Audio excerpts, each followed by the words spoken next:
Antes de falar sobre. Está me ouvindo bem? Tô sim. Então, antes de falar sobre aquele outro capítulo, eu queria mostrar aí essa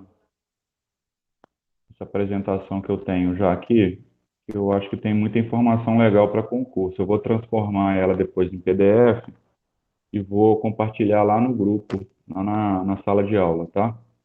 Beleza.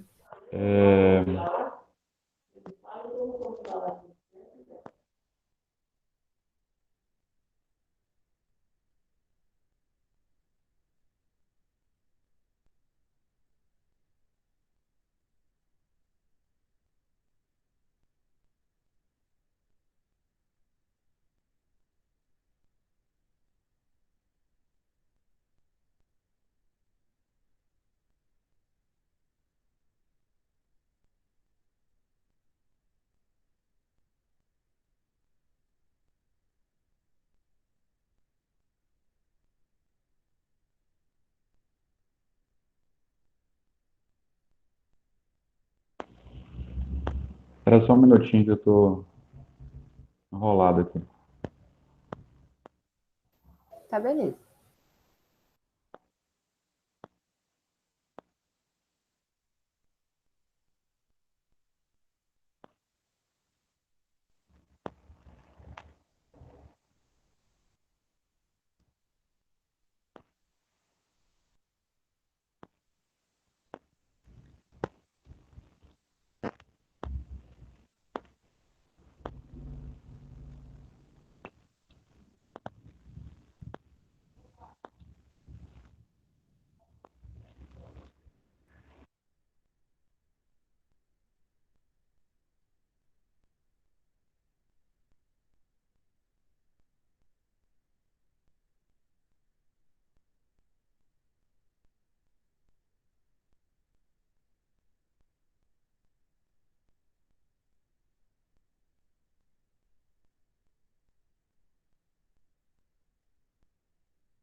Então, esse documento aqui, ó, ele é um documento de reabilitação cardiovascular.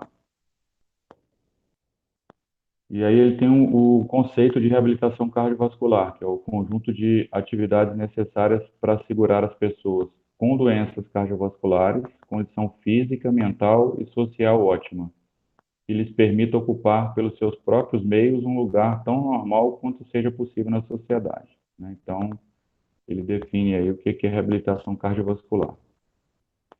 E aí ele já começa com algumas informações importantes.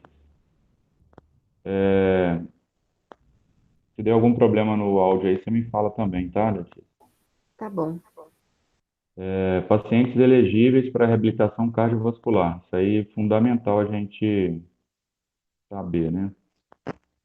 Paciente com infarto agudo do miocárdio e síndrome coronariana aguda, cirurgia de revascularização miocárdica, angioplastia coronária, angina estável, tá? Porque a angina instável e a arritmia instável também são contraindicações da reabilitação, tá?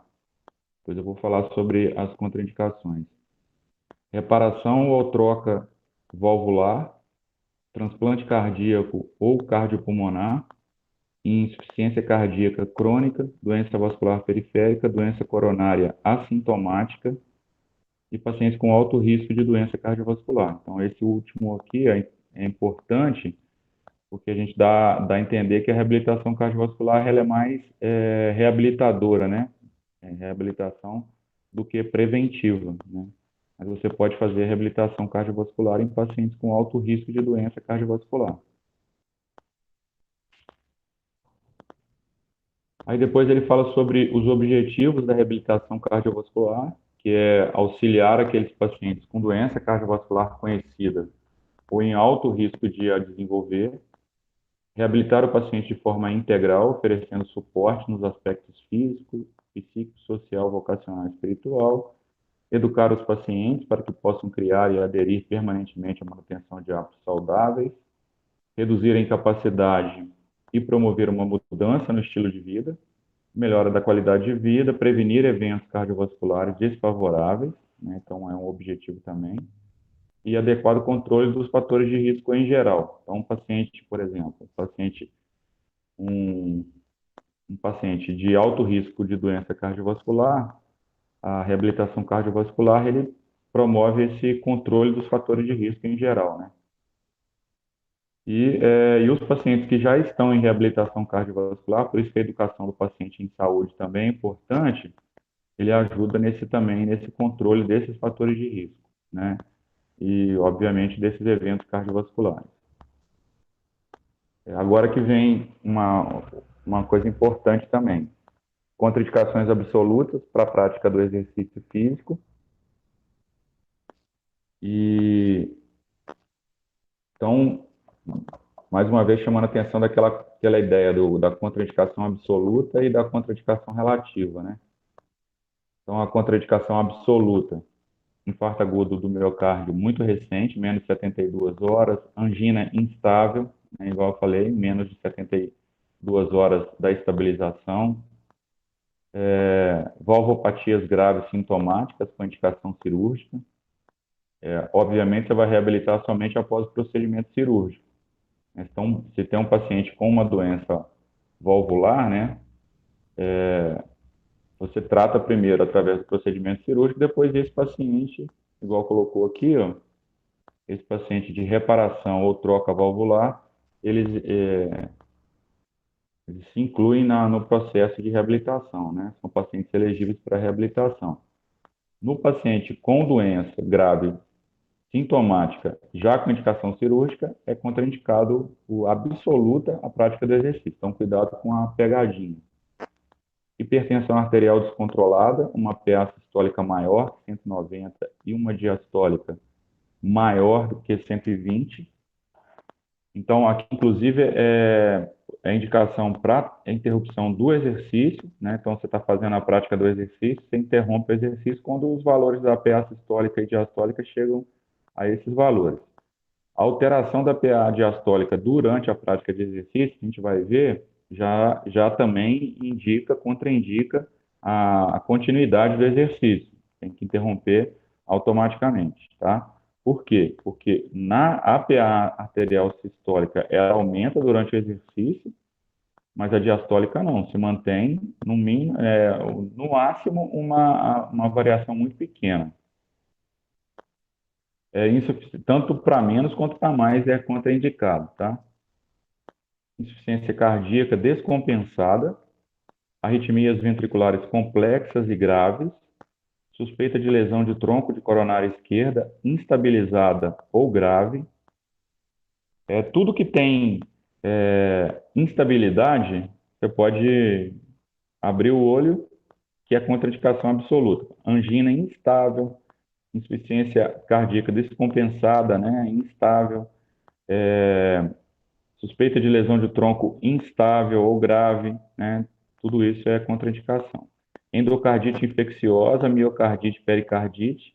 Então, esse aqui é muito comum aparecer em concurso, miocardite, pericardite. Cardiopatias congênitas severas, não corrigidas. Tá vendo, ó? Esses termos quase que eles são sinônimos, né? Não corrigidas, instáveis, graves, descompensada, instável, tudo isso é muito, muito parecido, né? Tromboembolismo pulmonar e tromboflebite na fase aguda, nas fases mais avançadas inclusive indicado, né? Dissecção de aorta, obstrução severa sintomática do trato de saída do ventrículo esquerdo, diabetes descontrolado, ó, mais uma vez o termo, diabetes descontrolada, e todo quadro infeccioso sistêmico agudo, obviamente, é contraindicado a prática do exercício em programa de reabilitação, tá? E aqui tem outro termo também importante aqui, ó, é que a reabilitação cardiovascular, a contraindicação absoluta está falando mais em ambiente extra-hospitalar, né, que fases 2, 3 e 4, tá?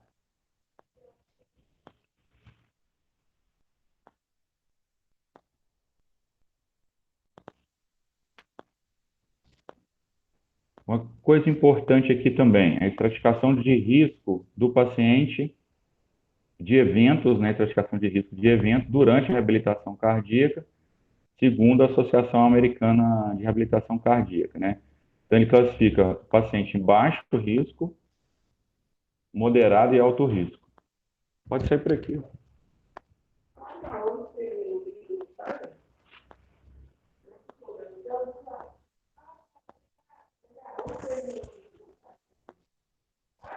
Então, esse estratificação de risco aqui é para evento, né? Então, o paciente, você está fazendo a reabilitação e aí é interessante você avaliar se ele é baixo risco, médio risco ou alto risco para um evento cardiovascular, né? Então, dependendo do risco para um evento cardiovascular nessa estratificação que você faz, você pode aumentar ou diminuir a intensidade do exercício, tá?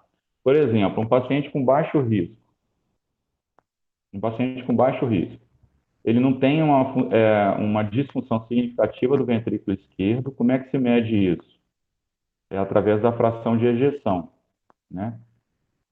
Que é a fração de ejeção? É o volume diastólico final menos o volume sistólico final. Então, é o que realmente sai numa contração ventricular, né? Então, seria o volume sistólico na frequência, o percentual do volume sistólico, né? Então, você tem o volume diastólico final, quanto de sangue entra, e o volume sistólico final, de quanto de sangue sai. Isso te dá a fração de ejeção, que é o percentual, né, do volume sistólico, de quanto sai do sangue que chegou até no coração. Aí a função sistólica, ou fração de ejeção, medida pela fração de ejeção, ela é normal, maior ou igual a 55, tem uma redução discreta, 45 a 40, está 45, 45 aqui, mas está errado, né? Não, minto, é 45 a 55, que seria uma redução discreta. É uma redução moderada de 30 a 40 e uma redução importante menos de 30. O paciente com uma fração de ejeção de mais de 50%, ele já é indicativo para ser estratificado num paciente com baixo risco. O paciente com relação à fração de ejeção, entre 40 e 49, é um paciente com risco moderado. E uma fração de ejeção menor que 40 já é considerado um paciente de alto risco. Esse material, se eu não me engano, é um material da Sociedade Brasileira de Cardiologia, né? Então, às vezes, os valores de estratificação de risco podem alterar um pouquinho, mas eu gosto de utilizar esses guidelines para a gente estudar de sociedades brasileiras, porque eu entendo que ele é mais fidedigno e tal, que seja maior a chance dele cair nos concursos, né? Outras características do paciente de baixo risco: não tem arritmia complexa em repouso ou induzida pelo exercício, né? Então, o paciente não tem alteração de ritmo quando está em repouso, e quando ele vai fazer um exercício, essa arritmia ela não aparece durante o exercício. Então, esse paciente ele é um paciente de baixo risco. Que tipo de exame eu posso avaliar, posso fazer, não a gente, fisioterapeuta, né, mas que tipo de exame o paciente pode fazer para avaliar essa presença de arritmias durante o exercício? Aqueles testes ergométricos? Isso, exatamente. Faz o teste ergométrico, né, o teste ergométrico normalmente ele é um teste máximo, né? E um dos objetivos dele é ver o comportamento do ritmo cardíaco durante o exercício. Então se num paciente que eu faço uma avaliação teste ergométrico, eu observo uma arritmia durante o exercício, eu tenho que fazer o diagnóstico dessa arritmia e tratar, porque senão ele é contraindicação absoluta, lembra? Que aqui, ó, arritmias ventriculares complexas e graves, né, já é contraindicação absoluta para a prática de exercício. A arritmia tratável não é. A arritmia que está em tratamento e ela não é complexa e ela não é grave, não tem problema, tá? Então, um terceiro fator que a gente considera o paciente de baixo risco, paciente infarto do miocárdio, cirurgia de revascularização miocárdica, angioplastia coronária transluminal percutânea não complicados, ausência de insuficiência cardíaca congestiva ou sinais e sintomas que indiquem isquemia pós-evento. Pacientes assintomáticos, incluindo ausência de angina com esforço ou no período de recuperação, e o paciente com uma capacidade funcional igual ou maior que 7 metros, né? Também avaliado no teste ergométrico incremental, né? Então, esse teste também, ele pode vir no valor de VO2. E aí, como é que eu faço para avaliar isso? Cada MET é igual a 3,5 ml por quilo por minuto. Então, se eu multiplicar 3 ml por 7, eu tenho o valor do VO2 que vai aparecer lá no exame, no teste ergométrico incremental que ele fizer lá, né? Então, tem a avaliação do VO2, então eu posso avaliar a capacidade funcional ou através do MET ou através do VO2. Aí eu posso estratificar esse paciente como paciente de baixo risco, risco moderado e alto risco. O paciente com risco moderado, ó, ele tem sinais e sintomas incluindo angina em níveis moderados de exercícios, de 5 a 7 metros, né? No caso aqui 6,9 metros, ou no período de recuperação, né? Então, o paciente que tem dor durante o exercício, mas exercícios de baixa intensidade, ou de baixa intensidade, não, de intensidade moderada, em torno de 5 a 6,9 metros. Então, mais uma vez, chamando a atenção, o fato do paciente sentir dor durante o exercício não é contraindicação. Vamos voltar lá de novo, ó. Angina instável, tá vendo? Ó? Segundo ponto aqui, angina instável. O paciente sentiu dor durante o exercício, você tem que parar o exercício? Tem que parar o exercício, mas ele não é contraindicação para a prática do exercício. O que você pode fazer? Você pode observar que você pode ter exagerado no nível de intensidade do exercício, né? E aí você tem que trabalhar num paciente com um nível de intensidade, com esse paciente um nível de intensidade menor, tá? E o paciente de alto risco é um paciente, né, que eu falei, fração de ejeção menor que 40, são pacientes sobreviventes de parada cardíaca ou morte súbita. Engraçado isso aqui, né? Sobrevivente de morte súbita. É sobrevivente de parada cardíaca. Arritmias ventriculares complexas em repouso ou com o exercício. Infarto do miocárdio e cirurgia cardíaca complicada com choque cardiogênico, insuficiência cardíaca congestiva e ou sinais e sintomas de isquemia pós-procedimento. Hemodinâmica anormal com exercício, capacidade funcional menor que 5 metros, sinais e sintomas incluindo angina a baixo nível de exercícios, né, de intensidade, 5 metros, e infradesnível do segmento ST isquêmico durante exercício maior que 2 milímetros. Então, esse paciente, ele é considerado um paciente de alto risco durante a reabilitação cardíaca. Mas, mais uma vez, não é uma contraindicação absoluta, né, a prática do exercício. Só uma coisa que eu fiquei em dúvida aqui,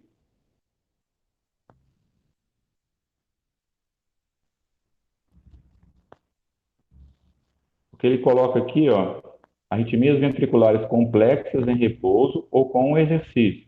E aqui ele coloca arritmias ventriculares complexas graves, né? Talvez seja esse o termo. Então ele considera uma arritmia ventricular complexa grave. Aí o que seria isso? Eu não sei te dizer, né? Mas como é uma situação aí muito de diagnóstico médico, eu não acredito que caia esses pontos, não. O que eu acredito muito são as contraindicações absolutas da prática do exercício, né? O nível de fração de ejeção para a estratificação do risco, eu acho isso importante. e o nível de intensidade do exercício para esses pacientes, né? A capacidade funcional desses pacientes, estratificando ele no risco moderado e baixo e alto risco, tá? Então, essa parte eu acho importante a gente saber, né? Agora, as outras partes em relação à patologia em si, nem tanto. Na prática clínica, como é que você descobre que esse paciente, por exemplo, que está na reabilitação cardíaca, é um paciente sobrevivente de parada cardíaca? No histórico, na anamnese, né? Então, ou o histórico do paciente, né? O próprio prontuário do paciente fala alguma coisa, ou pacientes que contam, né? Não, a gente pergunta, o paciente fala, não, pelo que diz o médico, a equipe médica, eu sobrevivi a uma parada cardíaca. Normalmente eles falam, né, eu estive quase morto, quase que eu fui para o lado de lá. Ah, por quê? Porque o médico falou que eu cheguei a ter uma parada cardíaca, tiveram que fazer massagem cardíaca, então tudo isso indica um sobrevivente de parada cardíaca, então esse paciente é um paciente de alto risco, né, porque ele pode vir a fazer uma nova parada cardíaca durante o exercício.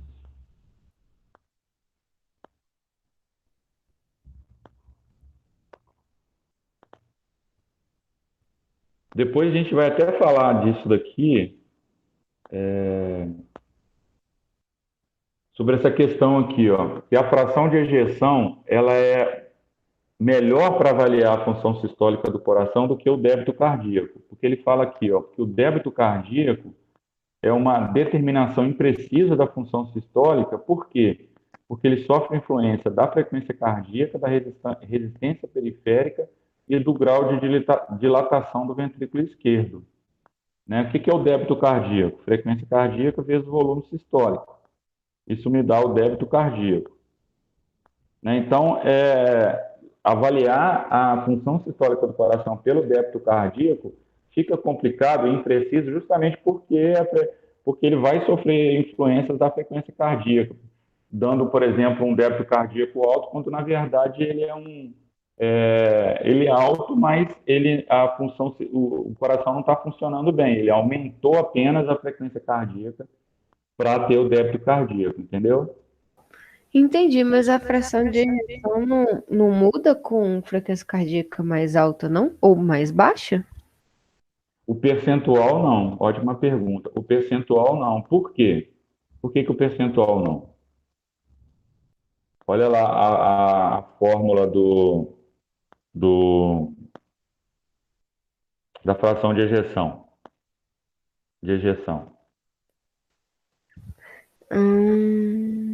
Acho que entendi. Então me explique então.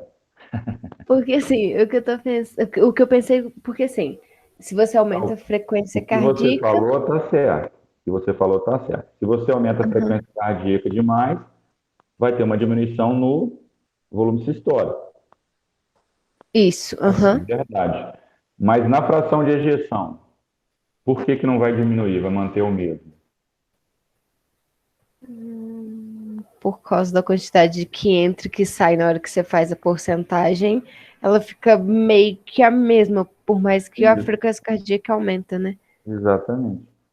Ou seja, se a frequência cardíaca aumenta, vai aumentar o volume, vai diminuir o volume sistólico, mas vai diminuir também o volume diastólico final, né? Porque ele vai ter um tempo menor para encher o coração. Então, menos sangue vai entrar no ventrículo, menos coração vai sair. O que a fração de ejeção mede é o percentual de quanto que entrou em relação a quanto que saiu. Então, Entendi. normalmente, E não um valor absoluto, né? isso, exatamente. E aí, como se o coração estiver funcionando normal, né? Se o ventrículo estiver funcionando normal, ele vai continuar ejetando o mesmo percentual, né? Da quantidade que entrou em relação à quantidade que saiu. Então, o raciocínio é certo. Aí, por isso que a fração de ejeção é um melhor parâmetro para você avaliar a função ventricular sistólica do que o débito cardíaco, Entendi. entendeu? Aqui são as fases da reabilitação cardíaca, né? Aí são 4 fases. A primeira e única é a hospitalar, a fase pós-alta, fase 2, fase 3, fase supervisionada e, por último, a fase 4, que é a não supervisionada, né? Pode ser feito na academia, sob orientação de um educador físico, né?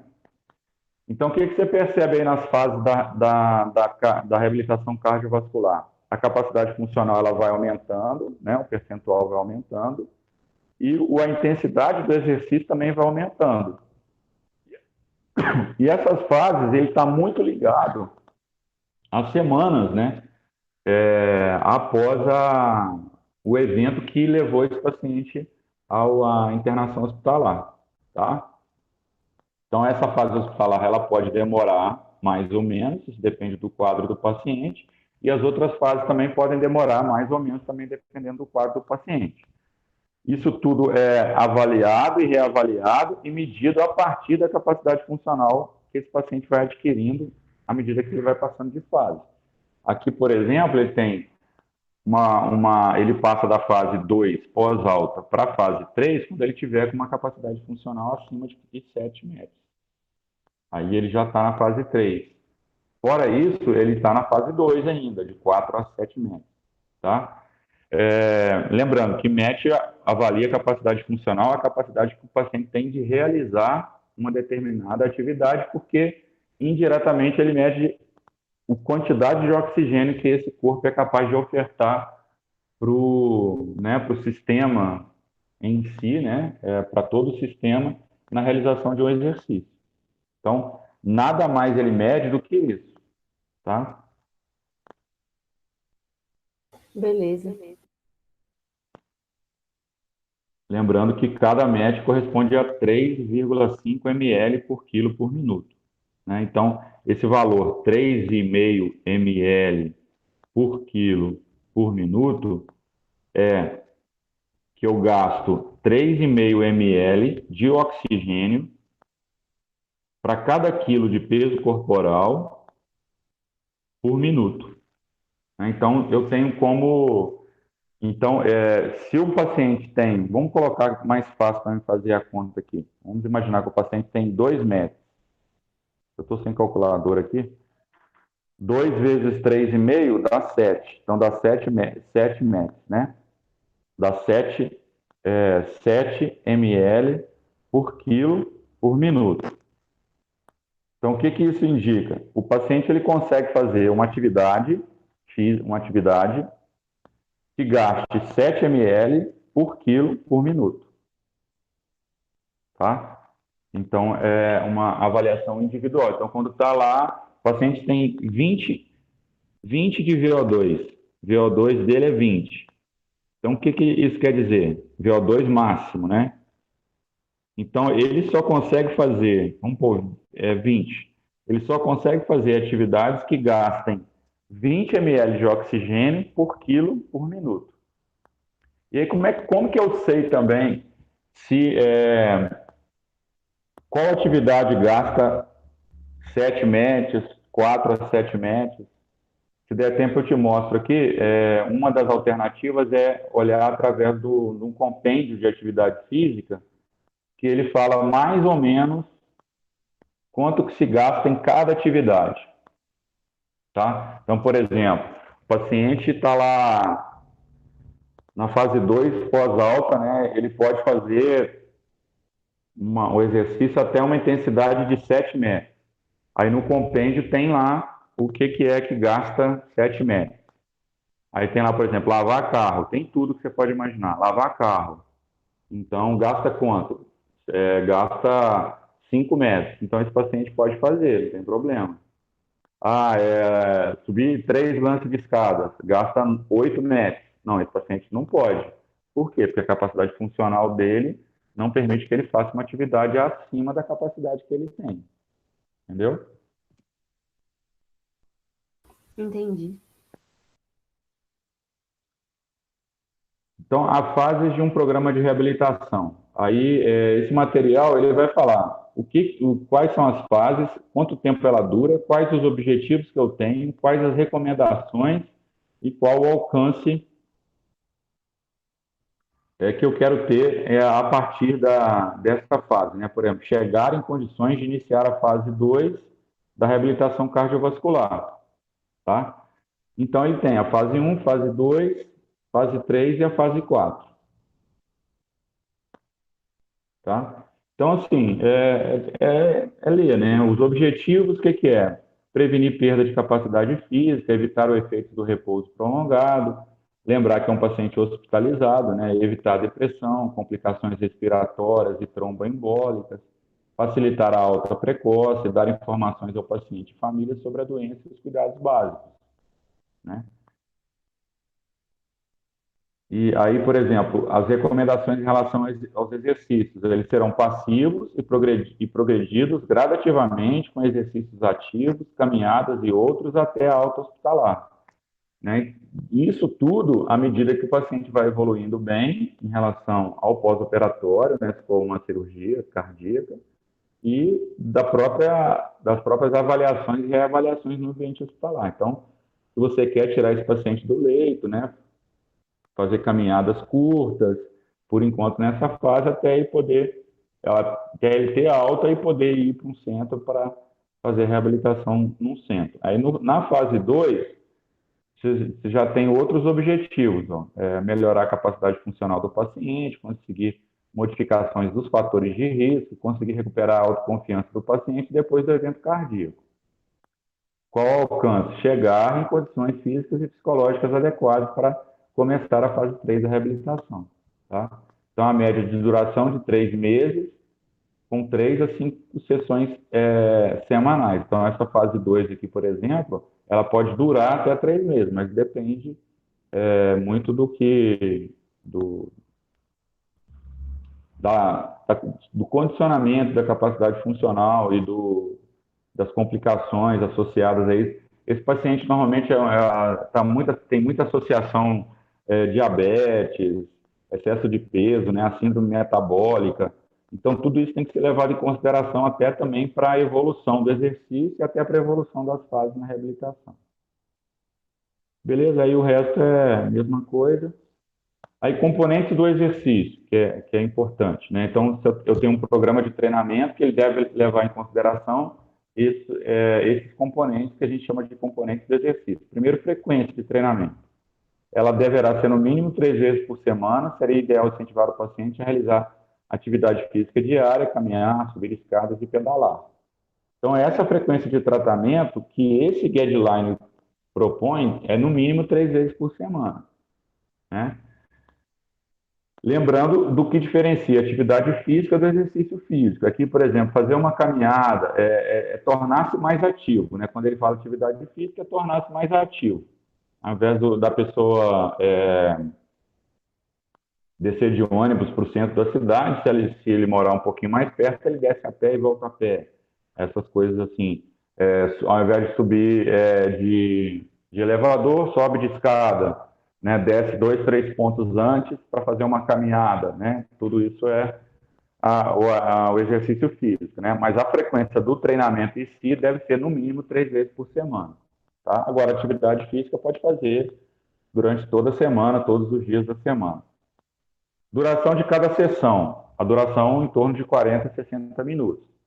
Isso vai depender também das condições do paciente. Tem paciente, às vezes, que não consegue nem 30 minutos de exercício. Vai depender muito da intensidade que você propôs de exercício também, né? Então, a duração é um componente que é o menos importante, eu diria, né? Tem muito mais outros fatores envolvidos aí. A intensidade do treinamento pode ser controlada pela frequência cardíaca de treinamento, e nessa estratégia busca-se realizar exercícios prescritos entre 70% e 90% da frequência cardíaca máxima alcançada no teste de exercício. Então, esse paciente, normalmente, que vai para a reabilitação cardíaca, o ideal é que ele fosse com um teste ergométrico. Aí, lá no teste ergométrico, além do VO2, tem a frequência cardíaca máxima conseguida no teste, que é mais fidedigna do que a frequência cardíaca máxima do 220 menos a idade, né? Então, a partir dessa frequência cardíaca máxima alcançada no teste ergométrico, ele preconiza aí trabalhar em torno de 70% a 80%. Isso também vai depender da fase que o paciente está e da capacidade funcional dele também, tá? Outra prática comum é você utilizar a frequência cardíaca de reserva, que é a fórmula de Carbonen ou Carbonen, que ela leva em consideração a frequência cardíaca de repouso, né? Então, você coloca a frequência cardíaca de repouso e calcula a frequência cardíaca máxima menos a frequência cardíaca de repouso e multiplica pelo percentual que você quer. Aqui em torno de 50% a 80% da frequência cardíaca máxima menos a de repouso. Depois você soma com a de repouso de novo e aí você tem a frequência cardíaca de treino, de treinamento, a faixa de frequência cardíaca de treinamento que você gostaria de fazer com esse paciente, tá? Ô, Então, Paulo, oi. só de perguntar de curiosidade mesmo, na prática, você vê diferença se você faz pela fórmula de Carbonen ou por essa de antes, usando só a frequência cardíaca máxima? Você vê alguma diferença? O que que você pensa, por exemplo, de usar, por que usar a frequência cardíaca de repouso? Você já viu, você já leu alguma coisa assim? Não faço ideia. Então, a frequência cardíaca de repouso diz muito sobre o condicionamento desse paciente. Quanto maior a frequência cardíaca de repouso, menos condicionado ele é.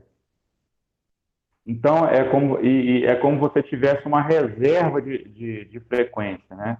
Então, se eu sou bem condicionado, eu tenho uma frequência cardíaca de repouso baixa, eu tenho uma reserva muito grande para chegar a alcançar os valores de exaustão, por exemplo, né? Vamos dizer assim. Tá? Por exemplo, eu pego um paciente de 40 anos, né? 220 menos a idade. 220 menos 40, dá 180, né? Aí eu pego dois pacientes de 40 anos, um tem a frequência cardíaca de repouso de, de 80, outro tem a frequência cardíaca de repouso de 60.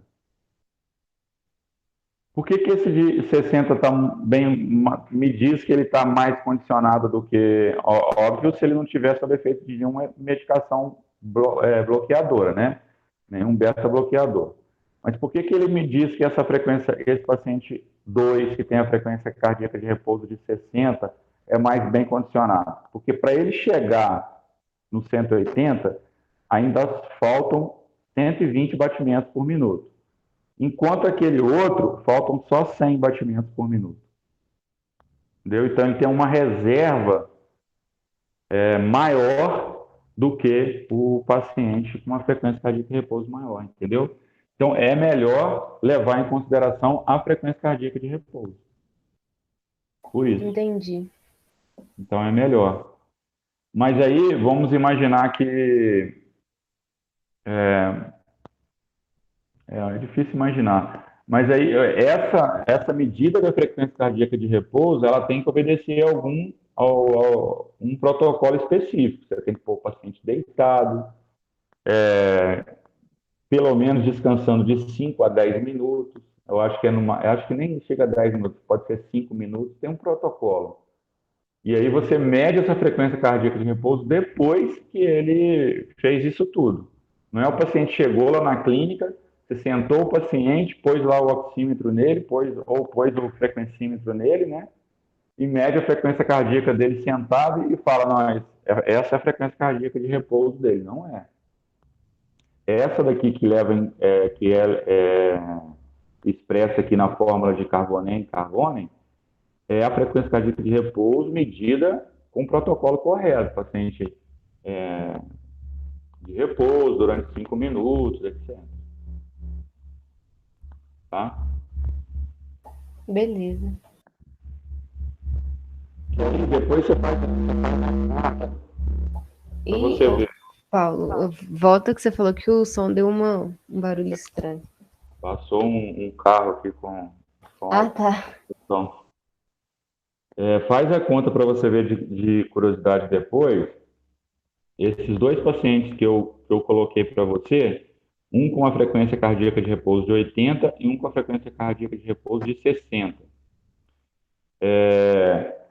Primeiro você faz o percentual de 50 a 80% na frequência cardíaca máxima, sem levar em consideração a de repouso, né, 220 menos a idade, e aí você vai calcular a frequência de treino desses pacientes, que vão ser a mesma, né? Aí depois você faz a de Carvone, que vai levar em consideração a de repouso. Aí você vê que numa você dá o mesmo treino e na outra você dá treinos diferentes, porque a frequência cardíaca de treinamento vai ser diferente. Aquele que tem uma reserva maior, eu posso exigir um pouquinho mais dele, enquanto que eu tenho aquele que tem uma reserva menor, eu posso exigir menos dele, né? Não, eu te perguntei até de curiosidade, porque a minha frequência de repouso é altíssima. Aí eu fiquei pensando, nossa, se eu ignorar isso, deve dar diferença. Por isso que eu fiquei pensando em questão de fazer, né, a zona de treinamento. Mas ela dá quanto normalmente? De em repouso, uns É, 95, 92. não, isso daí você tem que até dar uma olhada, tá muito alto mesmo. É Eu que muito já, alto. É. eu que já tenho 47, não tomo nada, a minha frequência é 70, 80, e Pois eu é. sou sedentário, né? Então, e eu já teve uma época da vida que eu fazia mais atividade física, se não aeróbico propriamente dito, mas às vezes musculação e tal. Tinha época que eu ia bonitinho na academia. Mesmo assim, a minha frequência não mudou muita coisa, não, viu? Não abaixou muito, não. Hum. Ansiedade, ansiosa demais, não, estresse, Nossa, ao extremo. pode Aí eu ter acho que vai mais, influência aí. eu acho que vai mais por esse lado. Mas aí eu achei legal essa parte de olhar a frequência de repouso, justamente por essa coisa que você falou, né? De ter uma margenzinha a mais ou a menos de reserva, assim. Isso. A ideia é essa. Você pode avaliar também a intensidade do exercício pela escala de percepção de esforço de Borg, né? Essa escala é a escala de 6 a 20, tem a modificada de 1 a 10, né? E aí ela vai quantificar a intensidade do exercício. Aí, por exemplo, um paciente que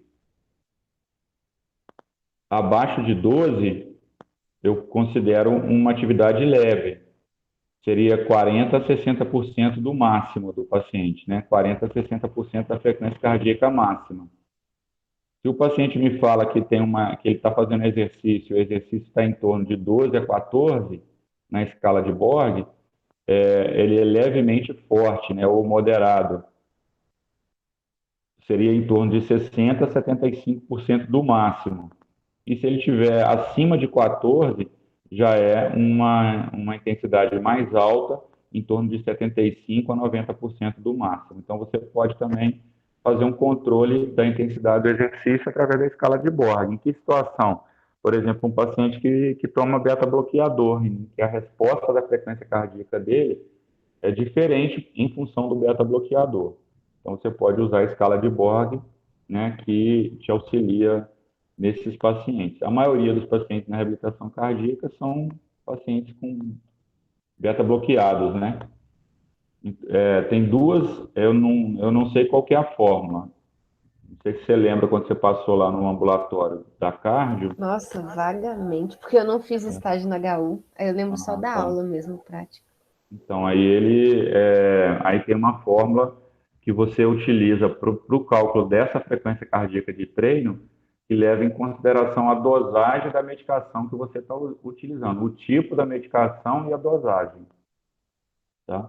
Mas eu não sei te dizer, eu posso tentar procurar e depois eu te falo. Beleza. Subjetivamente, também se pode considerar o teste da fala com a percepção da própria ventilação, ou seja, os exercícios são realizados em intensidade em que se sente a respiração mais ofegante, porém sem um grau de taquipneia que impeça o paciente de completar uma frase. Então, por exemplo, o paciente está lá fazendo o exercício, ele coloca para você assim, 7, muito, muito leve. Só que ele não está conseguindo, ele está tão ofegante que ele não consegue nem falar direito muito, muito leve. Então, todo mundo, quando a gente fala sobre escala de Borg, né, sempre comenta assim, a escala de Borg é muito subjetiva, às vezes o paciente fala um número e parece que ele não entendeu a escala, né? Na maioria das vezes, tem algumas ferramentas que a gente pode utilizar que a gente pode melhorar a qualidade da escala. Uma das ferramentas é essa. O paciente está ofegante, está falando que a atividade está muito, muito leve, tem alguma coisa errada aí, né? Então, com certeza ela não está muito, muito leve. Outro componente do exercício é a especificidade do treinamento, né? Considerar que, em alguns casos, treinar o paciente levando em conta os grupos musculares que utiliza habitualmente no seu dia a dia laboral, gerando dessa maneira maior força muscular para o trabalho diário. Então, por exemplo, se eu trabalho atividade aeróbica, esteira, bicicleta, eu desenvolvo a capacidade aeróbica predominantemente não, né? De maneira mais gritante. Agora, eu não trabalho, eu melhoro a minha força, mas não melhoro tanto se eu trabalhar, fizer um programa de fortalecimento muscular, né? E aí o que ele coloca é que você pode ser tão específico de criar exercícios que simulem a atividade laboral do paciente ou que simulem a atividade do dia a dia mesmo. O paciente está num grau de debilidade, capacidade funcional tão baixo que ele tem dificuldade de levantar de uma cadeira. Você pode fazer um exercício de treinamento de sentar e levantar, de agachamento com a bola, né? Que são específicos para os objetivos que você quer. Então, esse componente especificidade do treinamento fala sobre isso. Você vai conseguir o objetivo a partir do tipo de exercício que você prescrever. Tá? Agora, os componentes de cada sessão. Então, eu tenho os componentes que a gente chamou de componentes do exercício, né, de um programa de exercício, e componentes de cada sessão. Então, eu vou iniciar uma sessão, eu tenho o aquecimento, o treinamento propriamente dito e volta calma, né? Eu tenho um tipo de exercício, o isotônico ou dinâmico e o isométrico ou estático, né? O isotônico entra, igual a gente falou semana passada, né? Concêntrico e excêntrico. E quanto aos tipos de treinamento, eu tenho um treinamento contínuo e eu tenho um treinamento intervalado, né? O famoso HIIT. O famoso HIIT não, porque o HIIT é o treinamento intervalado de alta intensidade, mas eu posso fazer um treinamento intervalado que não seja de alta intensidade. Eu posso fazer, por exemplo, o que a gente considera aí como intensidade baixa, 50% da frequência cardíaca máxima. Isso aqui a gente considera um exercício de intensidade leve. Ao invés de eu fazer 20 minutos, o paciente nem aguenta 20 minutos de atividade leve. Eu posso fazer 4 séries de 5 minutos, com 2 minutos de descanso entre uma série e outra. Eu estou fazendo um treinamento intervalado, não necessariamente de alta intensidade. Eu posso fazer também um treinamento, o HIIT, que é um treinamento intervalado de alta intensidade. Eu posso trabalhar lá com 90%, ao invés de eu fazer 20 minutos de 90%, eu faço 4 séries de 1 minuto, com 2 minutos de intervalo, né? Entre uma série e outra. Eu estou trabalhando o ritmo, eu estou trabalhando alta intensidade. Existem estudos, deixa eu ver se eu mostro aqui na frente. Não, não mostro. Existem estudos que mostram que eu fazer, por exemplo, o HIIT comparado com o tradicional, com o convencional, que é 60%, 60% a 70% de um VO2 da frequência cardíaca máxima, durante 20 minutos, e comparar com 90%, 95%, 4 séries de 1 minuto, com 2 minutos de descanso entre uma série, tem estudos que tentam comparar esses dois protocolos. E eles observam, na maioria dos estudos, que quem consegue fazer o HIIT tem os mesmos resultados ou até resultados melhores do que quem faz o treinamento convencional. Qual que é a vantagem desse HIIT? Inúmeras. Uma delas, que eu acho a mais importante, é diminuir o tempo do exercício. Porque nem todo mundo gosta de fazer exercício, né? Então, quando você diminui o tempo da prática do exercício, isso também já é um ganho grande na adesão do paciente ao exercício, né? Eu, por exemplo, não sou muito fã de fazer exercício. Prefiro o treinamento de alta intensidade intervalado, porque eu faço em menos tempo, né? Do que um exercício contínuo com tempo maior. Te entendo, Paulo. Entendeu? Então era esse um material que eu queria mostrar. Aí eu vou colocar lá ele em PDF, ver se eu coloco ele hoje ainda, tá? Tá joia. Aí eu vou fazer o seguinte, eu vou compartilhar o roteiro primeiro, que é mais importante. Se sobrar um tempinho, a gente fala sobre aquele capítulo da semana passada de respostas cardiovasculares. Tá bem. Então, esse é o roteiro da apostila 4, tá? O primeiro capítulo é o neurônio motor inferior e neurônio motor superior, do Ekman, do livro do Ekman. Eu coloquei tanto ponto aqui, assim, de tão importante que eu acho esse capítulo, né? Primeiro está ao contrário aqui, ó. Conceito de neurônio motor inferior. O que que é o neurônio motor inferior? O que que é uma unidade motora? O que que é o fuso muscular? Né? E o que que é o OTG? São dois receptores musculares importantes, né? Como que o fuso muscular responde? O fuso muscular responde alterando o comprimento, o OTG, tensão. O fuso muscular, ele ativa as fibras extrafusais, né? E o OTG, ele inibe. Então, essas características que eu quero que você observe que são importantes, tá? O que é uma unidade motora, né? É um neurônio motor inferior, mais todas as fibras musculares inervadas por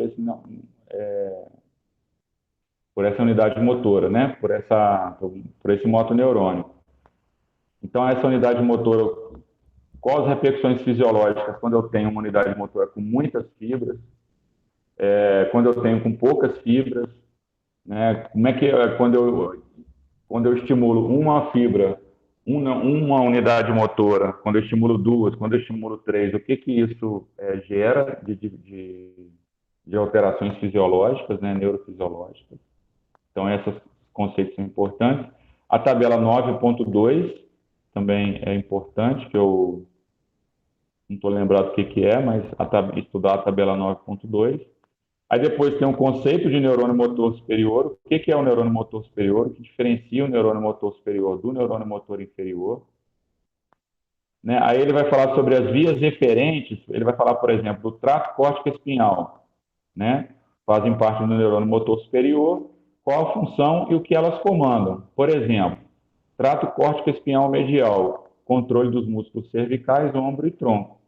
Então tem vários tratos lá, espinhais lá, né? Fibras, vias eferentes, descritas lá no capítulo. Eu quero que você faça isso. Pega só isso. Não precisa ler onde que ela vai, para onde ela vai, né? Mas o que ela faz, qual o objetivo, o que ela comanda. Né? Igual está no exemplo aqui. Ó. Trato córtico espinhal, medial, ele controla os músculos cervicais, ombro e tronco. O trato córtico espinhal lateral faz o quê? O trato tecto espinhal faz o quê? O trato cerebelar espinhal faz o quê? Tá? Os distúrbios clínicos motores. E aqui, isso aqui que eu acho importantíssimo, o item 9 e 10, que é os distúrbios do neurônio motor inferior e associar o sinal com a lesão do neurônio motor inferior. Né? Então, por exemplo, o sinal que eu tenho numa lesão de neurônio motor inferior é atrofia, fibrilação, perda de reflexo, paralisia flácida. Já no neurônio motor inferior, eu tenho reflexos cutâneos anormais, eu tenho paresia, tá? Então, eu não tenho perda de reflexos, né? Eu tenho reflexos cutâneos anormais, eu tenho paresia, que é fraqueza muscular, né? Eu tenho hiperrigidez muscular, tenho hipertonia, né? E eu tenho resposta em canivete clonus da neurônio motor inferior, diferente da lesão do neurônio motor do neurônio motor superior, diferente do neurônio motor inferior. E eu coloquei os dois aqui, ó. Eu não tenho como acertar no PDF. Mas aqui, ó, é neurônio motor superior, tá? No item 10, tá? Beleza. Você conserta aí. Dos reflexos cutâneos anormais, o mais importante é o Babinski, sempre cai em concurso, né? Qualquer resposta positiva, o sinal de Babinski. Espasticidade e rigidez, qual que é a diferença da espasticidade e da rigidez? Né? Que tipo de hipertonia é a espasticidade, que tipo de hipertonia é a rigidez, né? A espasticidade é plástica, é elástica, a rigidez é plástica, né? Então, as características que diferenciam espasticidade e rigidez. A tabela 9.3 também ela é muito interessante. E aí, o que eu falei, né? Os tipos de lesões do neurônio motor superior, as características comuns das lesões dos neurônios motor superior, é só identificar essas características e pontuar elas. Intervenção para as limitações secundárias. Então, eu tenho uma limitação primária, que é, por exemplo, a limitação primária é a hipertonia, que é a rigidez, por exemplo. Né? E aí, o que, que eu faço para a rigidez? Não, o que, que eu faço para a rigidez? Não. A rigidez vai me gerar, se eu não mobilizar, se eu não fizer nada, vai me gerar contratura, diminuição de ADM, né? Articular. Então, o que, que eu faço? Que intervenção eu faço para prevenir essa contratura, que é uma limitação secundária, porque a primária é a rigidez. Tá? Então, identificar as limitações secundárias e o que eu posso fazer para intervir nessas limitações secundárias, que é o que a gente faz normalmente. Né? O trabalho ele está muito mais voltado para as limitações secundárias do que as primárias. Né? E a ela, que ele fala um pouquinho da ela, que é a esclerose lateral amiotrófica, que é uma patologia também comum. Tá? Alguma dúvida? Não, tranquilo. Não? Deixa eu só pegar uma água lá rapidinho. Tá joia?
Artrite reumatoide é um artigo de atualização da artrite reumatoide, de 9 páginas, pequenininho, né? Ele vai falar do conceito, daí, e aquelas características importantes da doença, né? Que eu falo sempre. Conceito, epidemiologia, fisiopatogenia, sinais e sintomas e tratamento. E aí, especificamente na artrite reumatoide, a presença do fator reumatoide, que também é um, um sinal importante, né? Um sinal não, um teste laboratorial importante, né? Normalmente fala sobre o fator reumatoide. Tem até um vídeo que eu coloquei no canal falando sobre artrite reumatoide, tá? E ficou, eu acho que ficou bem legal, porque o material que eu peguei lá é bem interessante. A escoliose, né? Conceito e nomenclatura. Esse conceito e nomenclatura é assim: quando eu falo que a escoliose é à direita,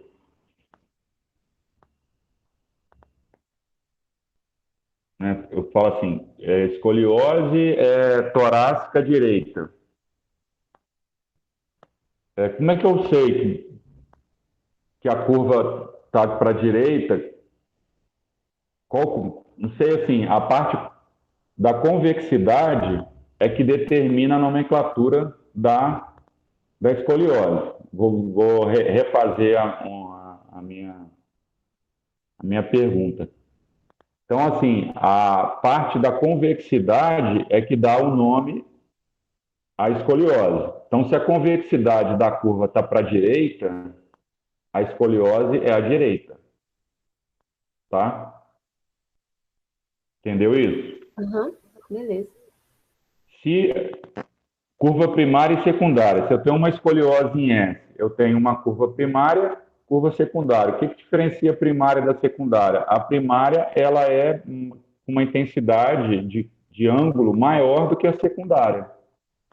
Então, se eu tenho a primária maior e a secundária menor, é menor por quê? Porque ela é uma compensação da primária.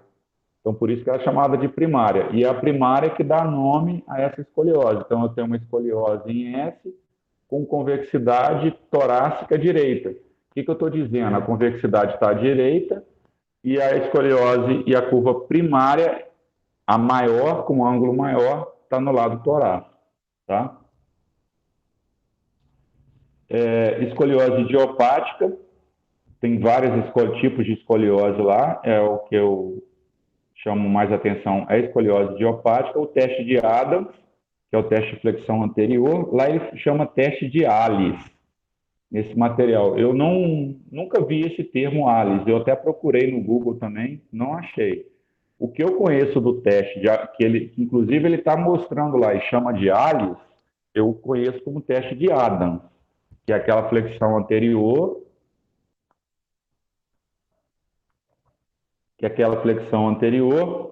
e aí a presença ou não da gibosidade. Né? Quando eu tenho a presença da gibosidade, o que indica ali é a convexidade, o lado da convexidade. Então, se eu tenho uma gibosidade do lado direito, a minha curvatura tem a convexidade para o lado direito. Então, uma escoliose à direita. Né? Então, esse é o teste de Adams. Eu coloquei aqui entre parênteses que ele chama teste de Alice. Eu, particularmente, nunca vi esse termo teste de Alice. Tá?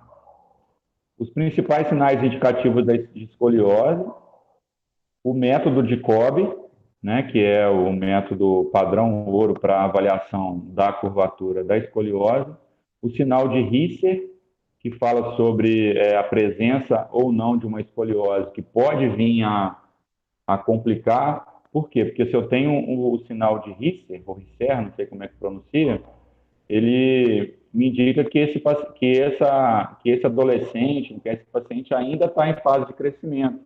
E se está em fase de crescimento, eu ainda tenho que me preocupar em observar esse paciente, essa evolução dessa escoliose.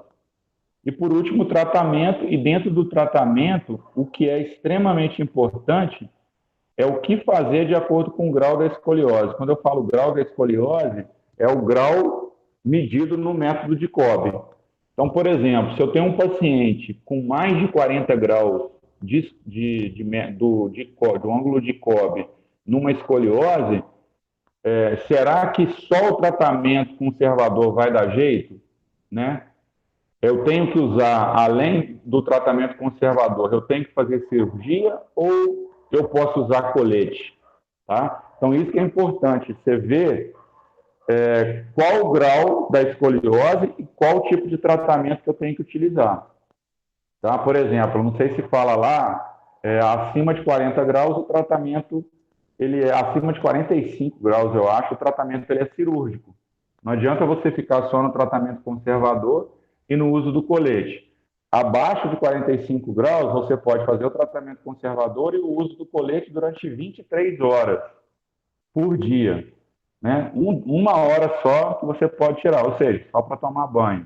Então, é essa particularidade do tratamento que eu acho importante. Não os métodos, não os exercícios que tem que ser feito. No material nem fala isso também não, tá? Entendeu essa questão que eu falei do grau? Sim, beleza. Aqui é a crioterapia e a termoterapia. Eu coloquei assim, essas perguntas em vermelho. Começar a estudar o material por essas perguntas. Inclusive, são as perguntas que estão no final do capítulo. Depois, os mecanismos de transferência de calor, os efeitos fisiológicos do resfriamento do tecido e as tabelas 9.2, 9.3 e 9.4, que vão falar sobre as indicações e contraindicações da crioterapia e termoterapia. Tá?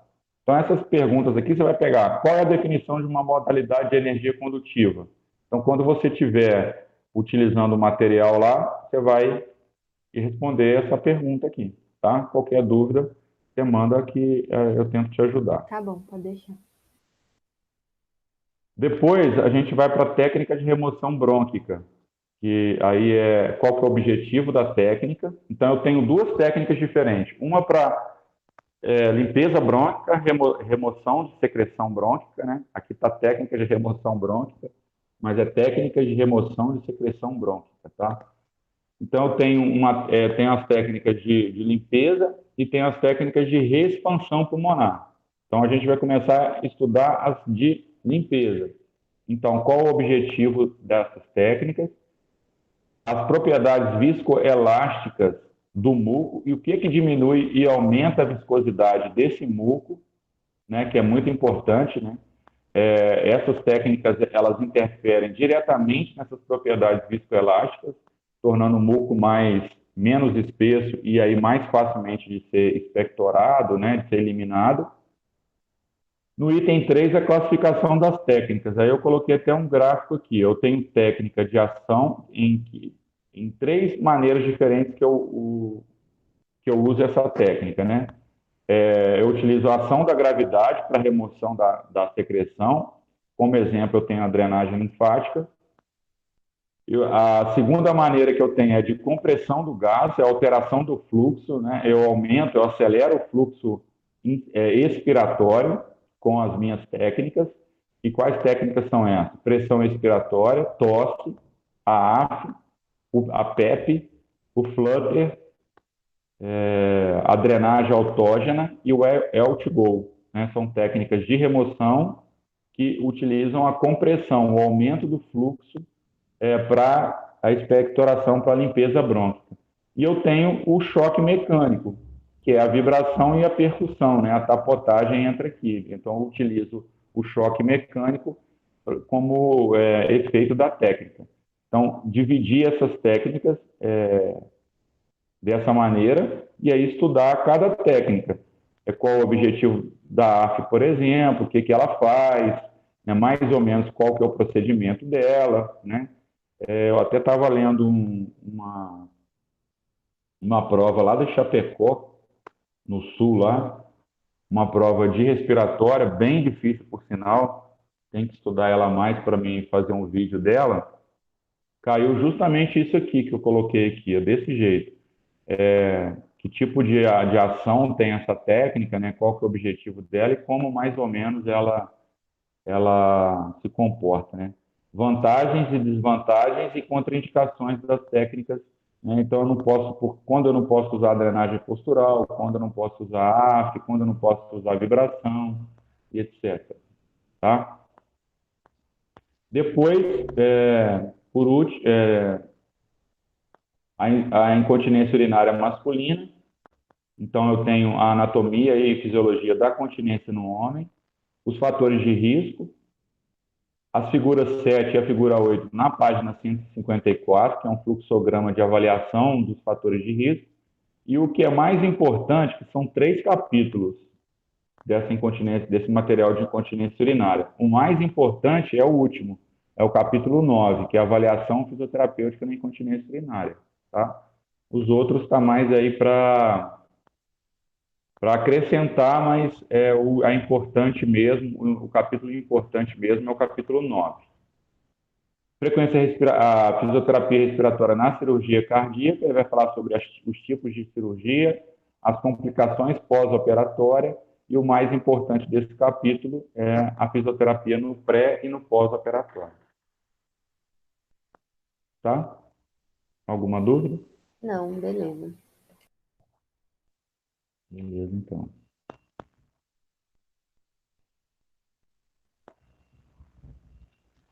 Aí aqui dá tempo de a gente mostrar.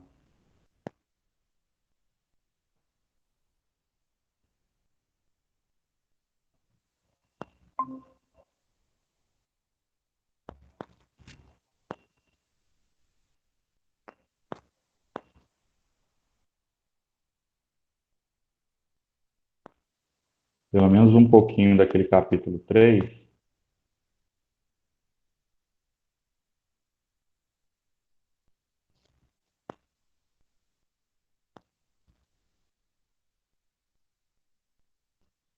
Então, o objetivo do capítulo é falar sobre o comportamento das variáveis cardiovasculares, né, durante a prática do exercício em pacientes com cardiopatia.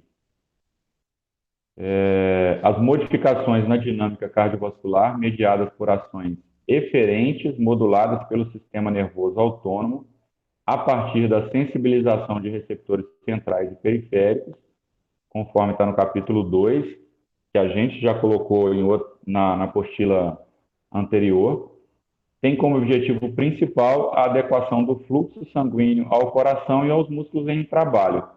Basicamente, o objetivo é esse, né? Então, eu tenho uma dinâmica cardiovascular que ela tem o objetivo principal é mandar mais sangue para o coração através das artérias coronárias e para os músculos que estão trabalhando, né? Então, eles aumentaram a necessidade de energia. Então, esse aumento na necessidade de energia se faz necessário um aumento do fluxo sanguíneo para essas regiões, né? Para o coração, porque ele vai estar bombeando mais, ele vai ter que bombear mais sangue, então ele precisa também de nutrição, né? E para o músculo em trabalho, basicamente é isso. E o que modula essa dinâmica cardiovascular? É o sistema nervoso autônomo, simpático e parasimpático. E o que estimula esse sistema nervoso autônomo? São as informações captadas pelos receptores centrais e periféricos. É mais ou menos o resumo de como a coisa funciona, né? Então, eu tenho lá a captação de um estímulo pelo receptor central e periférico, que vai sensibilizar o sistema nervoso autônomo, simpático ou parasimpático, que vai modificar a dinâmica cardiovascular com o objetivo de aumentar ou diminuir o fluxo sanguíneo para o coração e para os músculos em trabalho. Tá? É basicamente isso que acontece. E aí as variáveis são pressão arterial, débito cardíaco, frequência cardíaca e volume sistólico. Essas seriam as variáveis principais aí que a gente vai discutir nesse capítulo aí, tá? Eu vou falando, tá? Qualquer coisa que você tiver dúvida, você me interrompe. Tá bem. O primeiro que a gente vai começar, que é o débito cardíaco, a gente já falou bastante, né, sobre ele, que é a frequência cardíaca vezes o volume sistólico, que é a quantidade de sangue que é liberada na circulação a cada sístole ventricular durante 1 minuto, né, porque eu levo em consideração a frequência cardíaca, então me dá o valor de 1 minuto. O débito cardíaco ele aumenta de maneira linear ao crescimento da carga de trabalho. Aumentou a carga de trabalho, de maneira linear, aumenta o débito cardíaco. E acompanha de perto o valor do consumo de oxigênio, sendo demonstrado que aumenta aproximadamente 6 litros por minuto para cada 1 litro por minuto de elevação do valor do VO2 em indivíduos saudáveis, né? Então, o VO2 é 1 litro por minuto, a cada 1 litro por minuto de volume de oxigênio que aumenta, o débito cardíaco aumenta em 6 litros por minuto. Tá? Isso não é tão importante assim. Aí tem a figura 3.8. Deixa eu ir lá para a figura.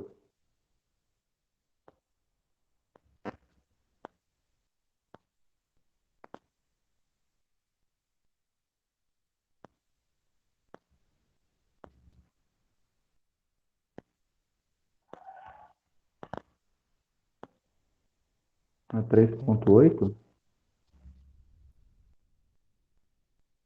Eu vou anotar aqui, quando chegar nela eu chamo a atenção. Vamos voltar.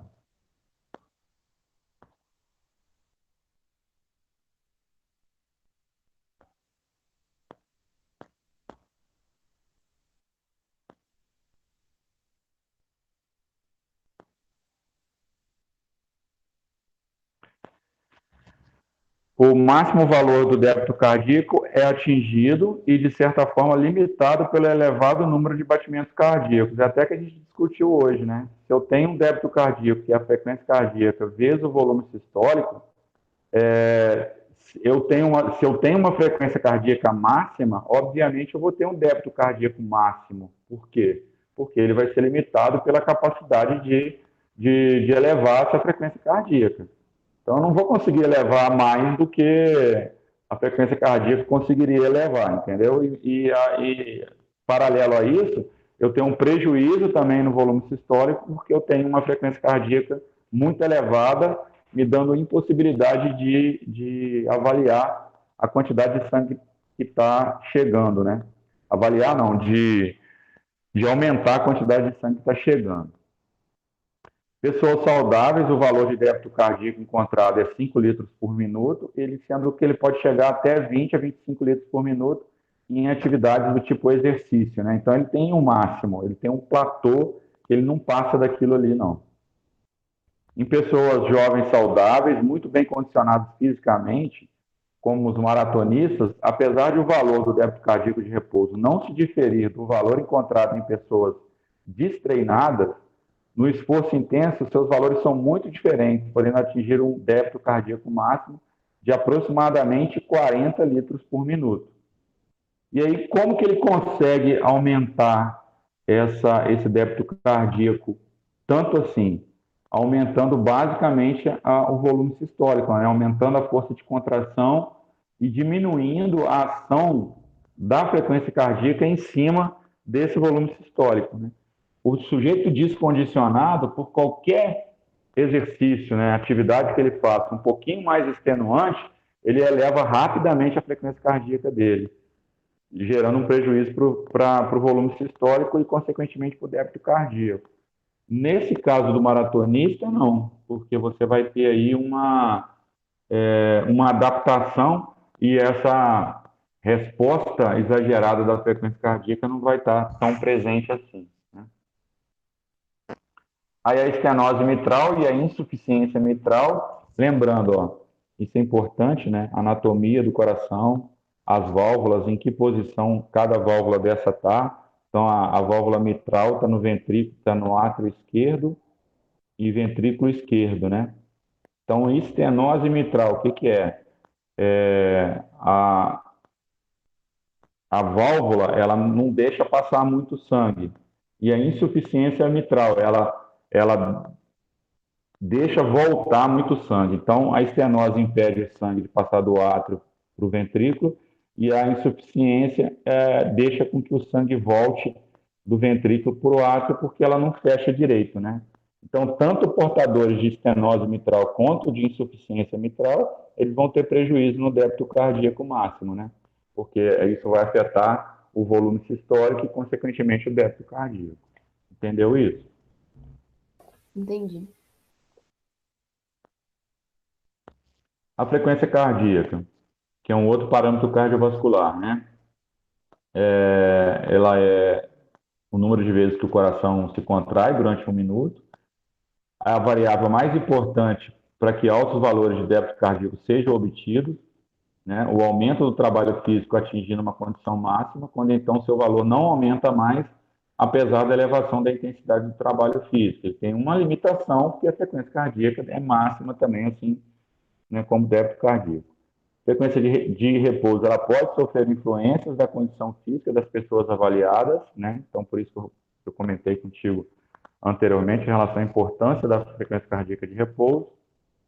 Em pacientes com estenose da válvula mitral, a frequência cardíaca ela pode estar acima de 90, em decorrência do menor volume sistólico que eles geralmente apresentam, né? É evidente que o tipo de treinamento físico e a falta dele interfere no valor da frequência cardíaca de repouso, igual a gente também já falou. e já sugeriam que a bradicardia de repouso era decorrente do aumento do tônus parasimpático e possivelmente da redução do tônus simpático sobre o nódulo sinoatrial. E aí eu vou abrir um parênteses aqui rapidinho. O sistema nervoso autônomo, especificamente no coração, você tem o sistema nervoso autônomo simpático e parasimpático, né? No coração, o simpático, ele normalmente acelera tudo. Então, ele acelera a frequência cardíaca, ele aumenta a frequência cardíaca. O parasimpático, ele diminui a frequência cardíaca. O representante do parasimpático é o nervo vago, tá? Então, o nervo vago é o nervo periférico do sistema nervoso autônomo parasimpático, que vai lá no nó sinoatrial. O que é esse nó sinoatrial? Ele é o nozinho que é o batimento da onde surge a frequência cardíaca sinusal. O que é essa frequência cardíaca sinusal? É o batimento normal, né? A frequência normal de batimento cardíaco. O nó sinoatrial, sinusal, ele é o Marca-passo? Isso, o marca-passo do coração. Ele está falando nó sinoatrial ou nó sinusal, tá? Mesma coisa. Eu fiquei confuso aqui agora porque tem um nó atrioventricular também, né? Mas o marca-passo natural do coração é o nó sinoatrial. Então, o que que eu tenho? Eu tenho a ação no nó sinoatrial dos dois sistemas, simpático e parasimpático, que a gente chama de tônus. Então, existe um tônus atuando no nó sinoatrial simpático e parasimpático. Em repouso, eu tenho o tônus parasimpático mais atuante do que o simpático. Por que eu quis abrir esse parênteses? Porque dá uma ideia de quando a pessoa fala assim, houve um aumento na participação do simpático, dá uma ideia de que parece que o parasimpático parou de atuar. Não é verdade. Existe uma participação do parasimpático e do simpático na modulação da frequência cardíaca do sistema cardiovascular. Então, o que você tem é um aumento do tônus simpático e uma diminuição do tônus parasimpático. Você não tem uma ausência de ação do sistema parasimpático, entendeu? Então, os sistemas... Isso Oi, até pode falar. no exercício, né? Durante o Isso. exercício. Aí no exercício é o contrário. O sistema simpático ele aumenta o tônus e o parasimpático diminui. Não corta a ação completa do parasimpático, né? Ele aumenta, ele apenas diminui a sua participação, aumentando o tônus Entendi. do sistema simpático. Tá? Acabou? Beleza. E aí tem até assim, quando fala de variabilidade da frequência cardíaca, avalia muito o tônus de cada um. Quando eu tenho uma variabilidade da frequência cardíaca baixa, o que que isso me indica? Indica que, do ponto de vista de saúde, isso é ruim, ter uma variabilidade da frequência cardíaca baixa. E o que que isso me indica na avaliação da variabilidade? Indica que o tônus simpático está muito aumentado. E por que não é bom ter um tônus simpático muito aumentado? Porque ele acelera tudo, né? Ele acelera o coração, ele acelera a parte respiratória, ele acelera tudo. E não é bom, né? Como se você vivesse, né, uma vida com o pé lá embaixo, né? Isso não é muito saudável. Mas esse tônus, como é que você pode, tirando exercício, né? Porque seria uma coisa mais intrínseca da pessoa mesmo, né? Ter tipo um predomínio de um ou de outro ou não? Muito de acordo com as características do sujeito, né? Ou ele pode ter uma alteração, uma doença que altera esse processo, ou num descondicionamento, por exemplo, um indivíduo sedentário, ele tem uma desregulação nessa atuação dos sistemas simpático e parasimpático no coração. Né? Entendi. Então, ele tem um tônus simpático mais exagerado, né? E aí ele aumenta demais esse tônus e aí ele acelera muito o coração. É até que o texto fala aqui, ó. Porque aqui eu pus a parte mais importante, porque ele estava falando da frequência cardíaca de repouso. Ó. Tem procurado explicar quais os mecanismos seriam responsáveis pela bradicardia de repouso encontrada em atletas que praticam atividade física aeróbica de longa duração. E aí eles sugeriram que essa bradicardia de repouso pode ser decorrente do aumento do tônus parasimpático, né, e redução do tônus simpático sobre o nódulo sinoatrial, entendeu?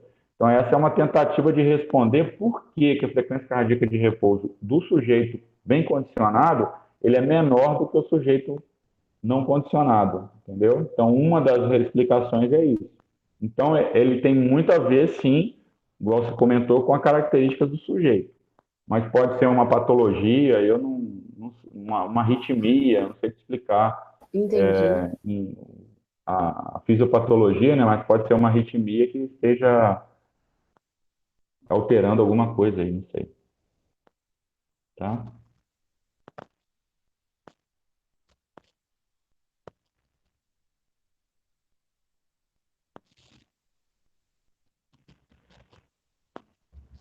Deixa eu ver se tem alguma coisa aqui importante.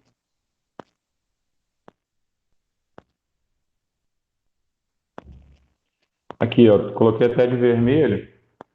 Sob condições controladas, o valor da frequência cardíaca mantém um paralelismo com o valor do VO2. Então, é por isso que a gente utiliza a frequência cardíaca para avaliar a intensidade do exercício. Né? Se ele tem uma relação com o VO2, significa que, ou seja, com o consumo de oxigênio, significa o quê? Se eu estou aumentando a minha frequência cardíaca, eu estou aumentando o meu consumo de oxigênio. Então, eu estou fazendo uma atividade que o consumo está sendo maior de oxigênio, né? Então, por isso que eu uso a frequência cardíaca como um parâmetro cardiovascular para avaliar o VO2, né, e a intensidade do exercício. Então, há uma elevação proporcional dos valores da frequência cardíaca e do VO2 até um dado momento no qual essas variáveis elas não se elevam mais em resposta ao estímulo, né? Documenta-se um platô durante a fase de exaustão física. É o que mostra essa figura aqui, ó. Então, aqui eu tenho a carga de trabalho na horizontal e a frequência cardíaca na vertical.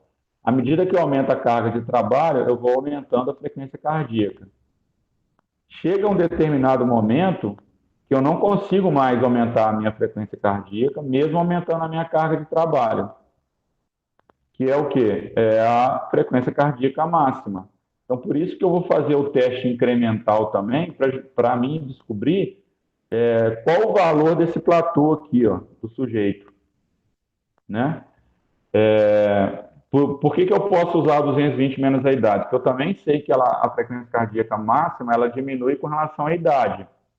Mais ou menos nesses valores, 220 menos a idade. Tem outras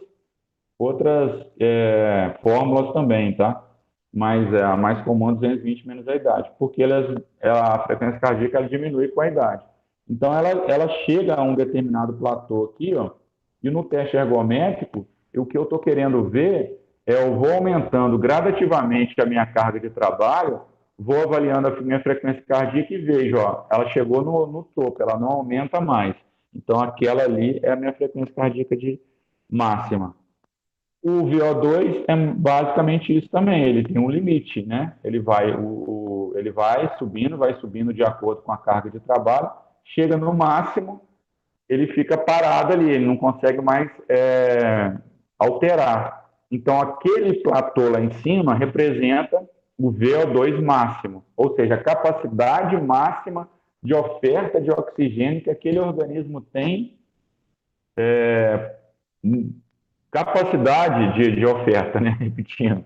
É o que ele consegue ofertar de oxigênio, é o máximo dele.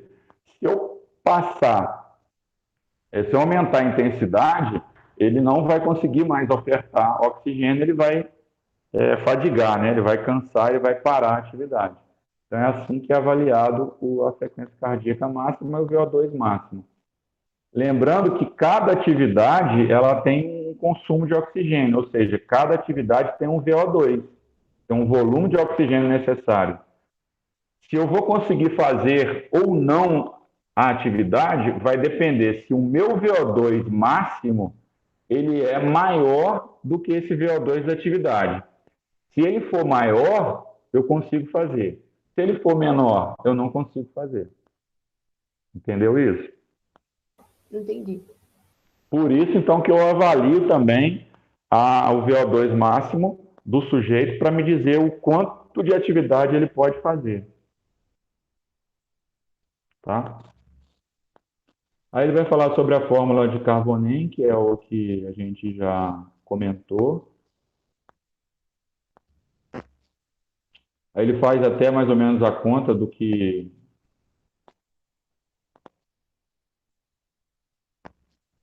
a gente tinha comentado.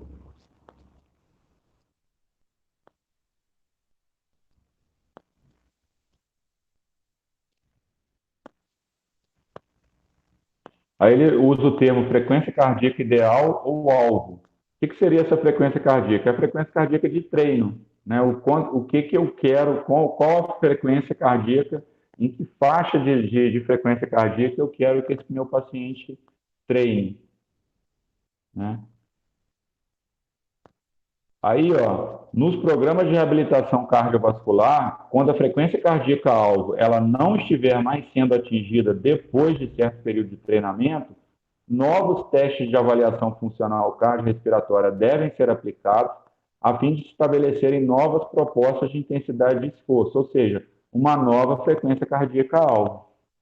Então, o que é isso? Vamos imaginar, por exemplo, que eu estipulei uma frequência cardíaca de treino que é 60, eu quero de 60% a 80% da frequência cardíaca máxima, eu vou trabalhar em torno de 120 a 140 batimentos por minuto, tá? Então, eu coloquei o cara na esteira, comecei a trabalhar ele, aí eu estou atingindo, aí comecei a atingir com 3 minutos na esteira, a 5 km por hora, 5 é muito pouco, né? 7 km por hora, não, 5 mesmo. 5 km por hora, em 3 minutos ele atingiu essa frequência. Eu vou mantendo ele naquela minha frequência alvo que eu estou imaginando, né, que ele vai treinar, né? Imaginando não, que eu estabeleci para o treino.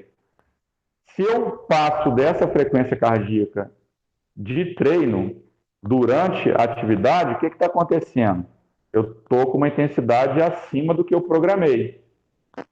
Esse cara vai cansar, né? Então não vai ser legal. Então eu diminuo a intensidade, tá? Beleza. Aí cheguei no valor de 5 km por hora durante 15 minutos, ele consegue fazer a esteira normalmente, nessa velocidade, e aí ele mantém essa frequência cardíaca alvo aí, essa faixa alvo que a gente estabeleceu. E a gente começa a treinar a primeira semana, segunda semana. Quando chega lá na quarta semana, o paciente, você está com 5 km por hora e ele está com 110, 105 batimentos por minuto. Ou seja, ele não está chegando na faixa alvo. O que indica isso? Indica que ele teve uma resposta do sistema cardiovascular, uma resposta positiva, que ele melhorou a sua capacidade, né? E aí ele está respondendo, fazendo a mesma carga de treino com uma resposta menor. Então, o que eu tenho que fazer? Reavaliar e mexer na intensidade do exercício. Então, eu vou lá, aumento 6 km por hora, que aí eu começo a atingir a minha faixa de treino, que é 120 a 140 batimentos por minuto. Então, eu vou sempre respeitando o princípio da sobrecarga, né? Eu vou dando uma sobrecarga a mais, sempre para ele responder um pouquinho mais alto. Ô, Paulo, essa reavaliação, ele precisa fazer um outro teste ergométrico ou você pode aumentar sem ele ter que repetir o teste? Na prática, a gente aumenta, não precisa fazer um novo teste, não. Ah, tá, entendi. Só é necessário se ele estiver apresentando alguns sintomas, alguns sinais. De novo aqui.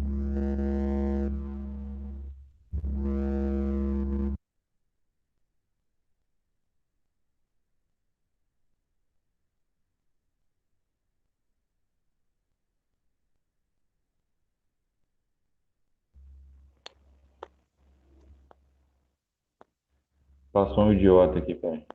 Se ele está apresentando alguns sinais que contraindiquem, né? Aí eu preciso avaliar o que está acontecendo. Por exemplo, a frequência histórica dele está aumentando demais, né? Ele está apresentando um ritmo irregular, ele está apresentando alguns sinais de que não está indo legal. Aí o médico pode achar que vamos fazer um teste ergométrico para ver o porquê que ele está respondendo dessa maneira durante o teste, o que está acontecendo. Né? Então, não há necessidade de você fazer um teste ergométrico de novo, não.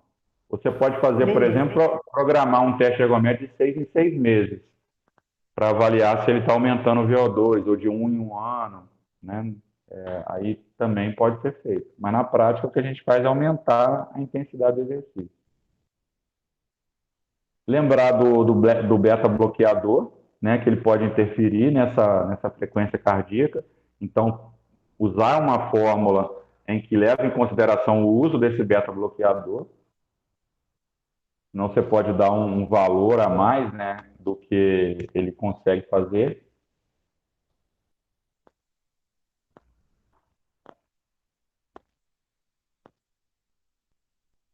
Aí ele vai falar sobre a frequência cardíaca durante a realização de exercícios isométricos, que ele tem um comportamento diferente da frequência cardíaca em exercícios isotônicos, né?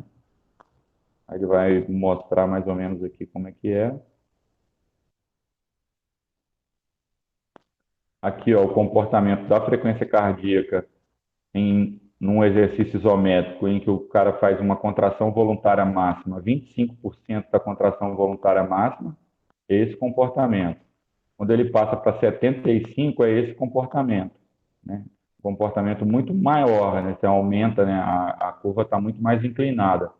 E ele consegue manter essa contração durante um tempo muito menor, quanto maior é o percentual da contração voluntária máxima dele. Então, ele faz essa discussão. Aí depois ele fala sobre o volume sistólico, que é muito do que a gente...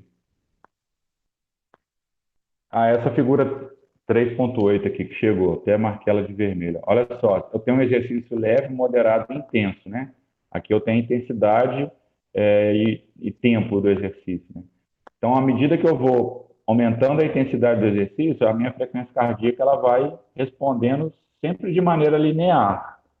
E essa linearidade e proporcionalidade tem a ver com o VO2. Então, por isso que eu avalio pela frequência cardíaca máxima. O volume sistólico, ele também vai aumentando junto com a frequência cardíaca máxima, mas chega um momento que ele começa a diminuir. Ele mantém-se num platô e começa até a diminuir, dependendo da intensidade do exercício. Por quê? Porque a frequência cardíaca aumentou tanto que o volume sistólico passa a ser menor, né? Aquilo que a gente estava comentando.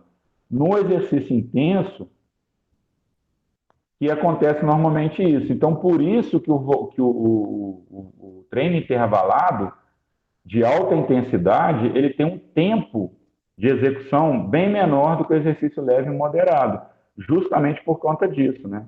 Porque como ele é intenso demais, ele pode fadigar o cara muito mais rápido. Então, eu posso fazer num tempo menor. Mas os estudos mostram que, apesar do tempo menor, isso é compensado pela intensidade maior, quando comparado com a atividade moderada. Tá?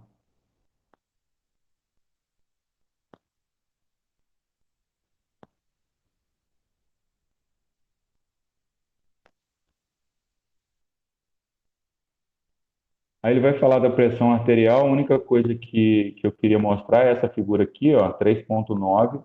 Ele fala ó, a carga de trabalho aqui na horizontal, né, e a pressão na vertical. Eu tenho a pressão sistólica e a pressão diastólica, né?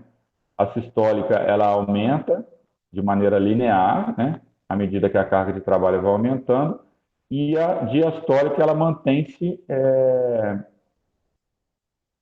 constante, né? Então, ela mantém-se constante.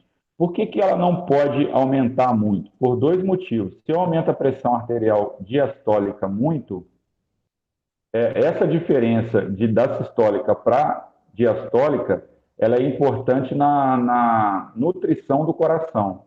Quanto maior essa diferença, mais chance o coração tem de encher de sangue durante a diástole, né? Se eu tenho uma diferença muito pequena entre a sistólica e a diastólica, o coração ele não se enche de sangue, não encher o interior dele. Se eu digo encher, é nutrir o coração, né? A pressão muito próxima uma da outra, as coronárias elas não enchem de sangue para nutrir o coração. Então, por isso que eu não posso ter uma alteração nessa pressão arterial diastólica. Se eu tiver aqui, eu coloco em risco o coração e por isso que eu devo interromper a atividade física, né? E eu falo muito sobre a saúde desse coração, porque se ele está tendo que manter se ele está tendo que aumentar a pressão arterial diastólica e a sistólica junto, é porque alguma coisa está errado, alguma coisa de errado está acontecendo, tá? Então, esse comportamento, ele não é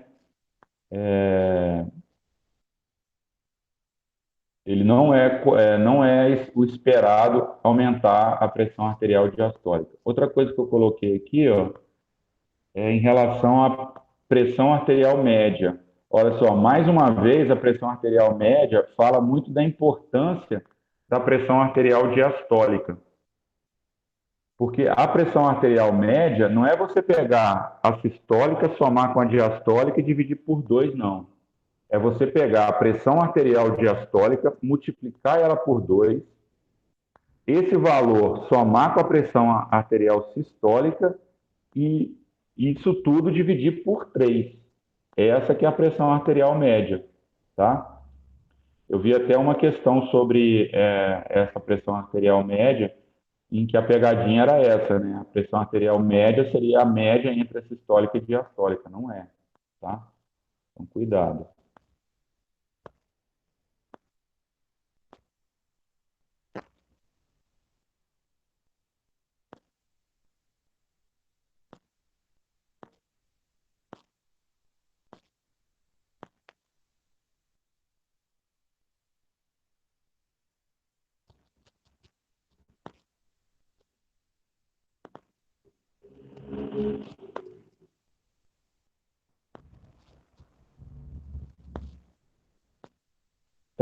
É isso.